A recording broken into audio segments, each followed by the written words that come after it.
It's springtime. The flowers are blooming. The bees have just started to come out. None out this morning, but I'm sure they will be later on. Spring is by far my favorite time of year. Everything just starts popping to life. That vibrant green color that you see everywhere. Love it.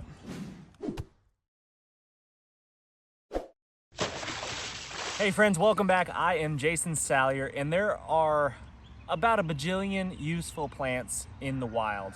And I like learning about as many of them as I possibly can, but in reality, I just don't have as much time, or I don't devote as much time to it as I would like. So what I do is I focus on the ones that are the most important, the ones that have the most uses, the ones that are most beneficial, the most calories, the most medicinal benefit.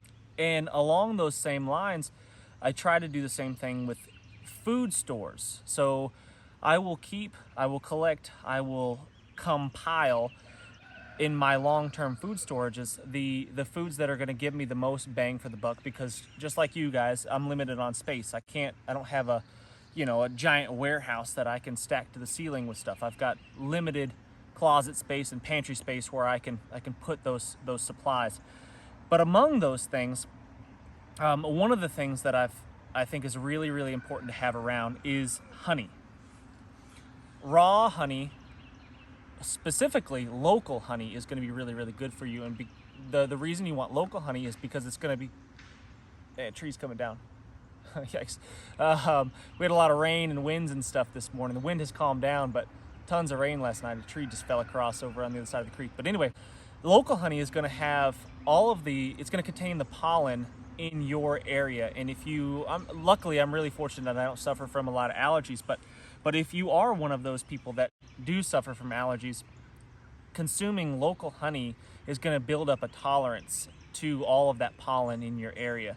So I think that that's a really, really good idea. But it doesn't have to be local, but that's definitely preferred. But organic raw honey like this is really, really, really good for you. It's it's a good sweetener for your coffees, for whatever teas and beverages you want to drink. It's good for adding to your recipes, and it lasts freaking forever. I don't want to say literally forever, but it lasts a long time. They found honey in King Tut's tomb, I believe it was, to over 2,000 years old, and it was still honey, still edible. So that blows my mind. So Jesus, you could be eating out of the same honey pot as Jesus, which I find fascinating. It also has a ton of medicinal benefits. So I have a really good friend, a lifelong friend, used to live next door to him when I was a kid, and he has some medical issues, edema, swelling in his legs and things like that, and it has resulted in lots of other issues. And he had a wound on his leg that would not heal because of that. It just wouldn't heal. He went to lots of specialists, lots of doctors. They were throwing all kinds of antibiotics and all this nonsense at him, and this open wound just would not go away. It was crazy and gross. So he started researching some natural remedies, and honey was the top one, basically. So all he did was put local, natural, raw honey on that wound, and it healed it up fast. Incredible. So that's some real life feedback right there. The honey is amazing for antibacterial purposes, and just healing in general. So I'm a big believer, and you should be stockpiling some natural honey, some raw honey from your area. Really good idea. Anyway, thanks for watching, guys. I really appreciate it. Make sure you hit that thumbs up, and we'll see you on the next video. Make sure you leave us a comment. It doesn't matter what the comment's about. It could be about honey if you'd like. Give us a testimonial of your uses for it.